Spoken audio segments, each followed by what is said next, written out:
Ce que vous allez découvrir avec moi aujourd'hui dans Smartech, c'est une avant-première, une annonce qui sera faite dans une semaine très officiellement, mais dont on va pouvoir percevoir les premières briques dans Smartech ensemble, les briques d'un métavers industriel. Qu'est-ce que ça veut dire un métavers industriel? Quelles sont ces technologies qui sont engagées pour la transformation de l'industrie automobile? Ce sera le grand sujet donc de ce Smartech édition spéciale. On commence donc avec Eric Marquiol qui est à mes côtés. Bonjour Eric. Bonjour. Vous êtes senior digital officer industrie et qualité pour le groupe Renault, c'est-à-dire en fait vous êtes le directeur de ce plan Industrie 4.0. Absolument. Alors Industrie 4.0, ça veut dire c'est une transformation numérique des chaînes de production des voitures? Alors c'est bien sûr tout ce qui se passe dans les usines, mais c'est également toute la conception, donc en amont de nos équipements industriels, nos chaînes de fabrication, donc toute la partie jumeau-numérique pour démarrer bon du premier coup, et également toute la partie supply chain, donc tout l'approvisionnement et toute la digitalisation de la supply chain. Donc c'est vraiment finalement de bout en bout toutes les opérations industrielles. Et vous êtes en charge de la qualité.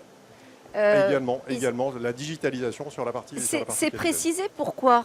Parce que c'est un processus en soi, la démarche qualité dans les chaînes de production, dans la supply chain. Alors bien sûr, c'est vraiment un sujet très important pour la partie industrielle, mais le processus qualité va chercher bien au-delà. On va aller chercher toute la partie relation avec le client, toute la partie après-vente, etc.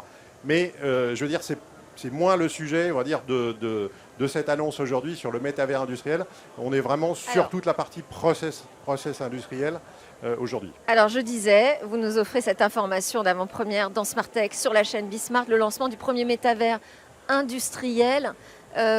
C'est-à-dire, donc c'est l'intégration totale de ces technologies immersives, réalité virtuelle, réalité augmentée, sur des sites industriels?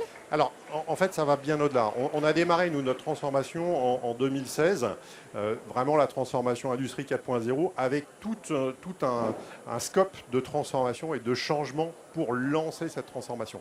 Et avec la mise en place du jumeau numérique, la connexion, etc. Donc, je vous donnerai quelques points sur cette partie-là.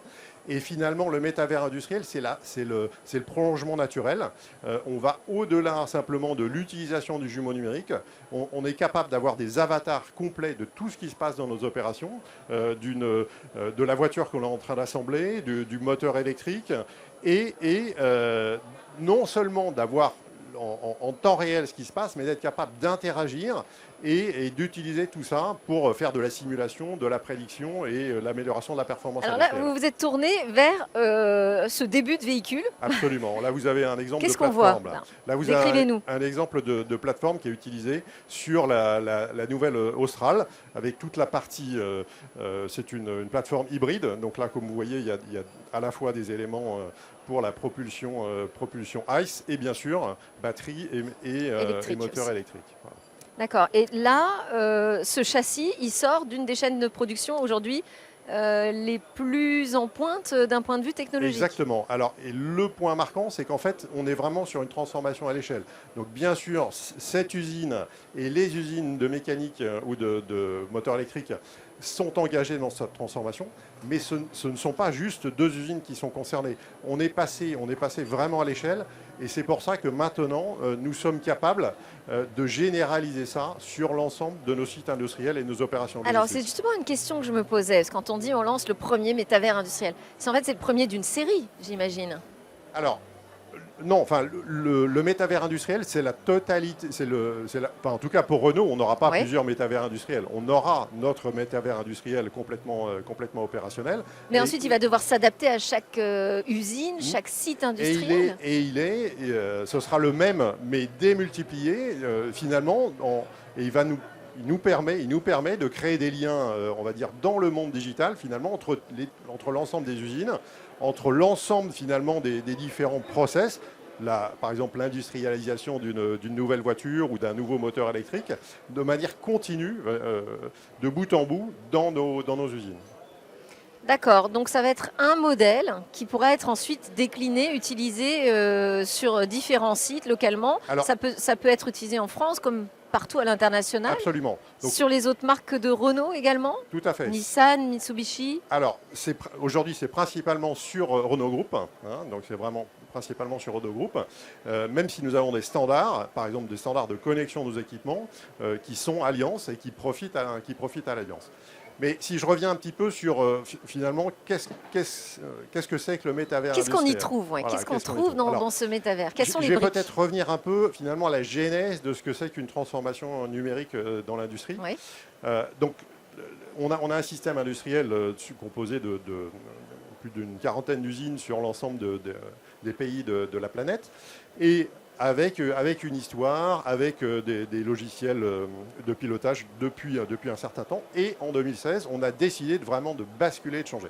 Donc la première étape, ça a été finalement la connexion de nos usines, de mettre des réseaux de haut niveau dans l'ensemble de nos sites industriels, des réseaux LoRa, des réseaux Wi-Fi, la connexion de serveurs de données, pour nous permettre ensuite de déployer les applications. Donc la deuxième étape, ça a été de déployer les applications en local pour nos opérateurs de fabrication, nos chefs d'équipe, pour nos techniciens opérationnels. Et en 2018... Des applications donc, de maintenance, de surveillance, Alors, voilà, de formation. Des applications de maintenance, l'information finalement en temps réel sur ce qui se passe sur une chaîne de fabrication. Avant, on était assez segmenté. C'est-à-dire que vous avez une application pour la qualité ou des informations pour la fiabilité ou d'autres informations pour les coûts.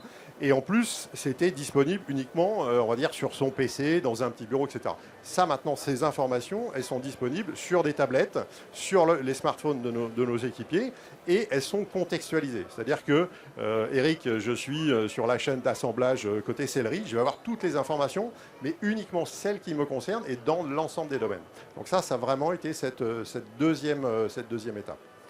Si j'enchaîne avec finalement la troisième étape, ce qui nous manquait, c'était toute la connexion de nos équipements, la connexion de nos machines. Et c'est là où nous avons fait une rupture qui aujourd'hui nous permet d'aller dans le métavers, c'est qu'on a développé un système unique de captage des données agnostique dans l'ensemble de nos équipements. C'est-à-dire que ce soit un robot ABB, un robot FANUC ou un centre d'usinage, on a la capacité. Vous allez me décrire ce que c'est un robot ABB ou FANUC, s'il vous plaît. Oui, alors ce sont des marques différentes de robots qui chacune ont leur langage. Et donc, on se retrouvait complexité a priori pour récupérer les datas et les traiter dans un système commun. Tout à fait, avec une espèce de tour de Babel où chacun, il y en a un qui parlait en degrés, l'autre en radians, etc. Avec une espèce de tour de Babel industriel qui faisait qu'on avait différents. Et on a mis en place cette capacité de capter les données et en les standardisant, de très facilement les copier d'un site à l'autre. Et donc ça, c'est en place. Et aujourd'hui, on a plus de 9000 équipements qui sont connectés. On remonte plus d'1 milliard de datasets par journée dans l'ensemble de nos sites.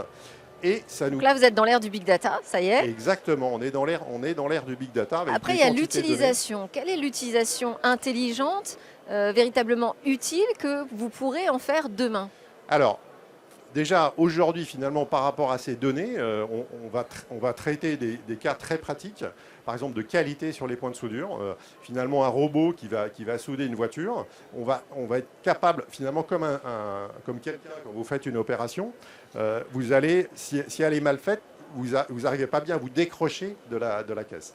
Et en fait, on s'est aperçu qu'on sent, dans les captures de robots, on sentait finalement cette espèce de difficulté, etc. Et on a pu traiter ces spikes, ces pics, et les utiliser pour nous faire des alarmes et générer de l'amélioration qualité, de l'amélioration de performance en continu. C'est aussi des diminutions de loupés, des rebuts qu'on a sur les chaînes de fabrication dans les démarrages. Et non. Et oui, justement, parce que là, vous nous parlez des utilisations, mais finalement, qui va s'en servir ? Qui va piloter ce métavers ? Ça va être entre les mains de qui ? Alors, en fait, le métavers industriel, il est à tous les services en partant des opérateurs directement sur nos chaînes, le chef d'équipe, le chef d'atelier, l'ensemble de la chaîne hiérarchique, et avec aussi un effet qu'on a observé depuis à peu près un an et demi, c'est qu'une décision qui autrefois était prise par un directeur d'usine va être prise par un chef d'atelier ou un chef de département avec une délégation, puisque vous avez l'information plus tôt, et de manière beaucoup plus pertinente. Et donc directement, vous changez finalement, et vous donnez de l'autonomie aux équipes, et vous leur permettez d'interagir directement. C'est aussi vraiment un changement managérial important dans ce qu'on réalise. Et ouais, c'est ça, c'est que là on voit l'impact de la transformation numérique aussi en matière de gouvernance. Et ça c'est une grosse transformation également à gérer. Merci beaucoup Éric Markel, vous restez avec moi. On va continuer à creuser ce sujet du métavers industriel qu'on découvre ensemble avec Renault pour voir comment ça peut favoriser aussi le sujet de la décarbonation de l'industrie automobile.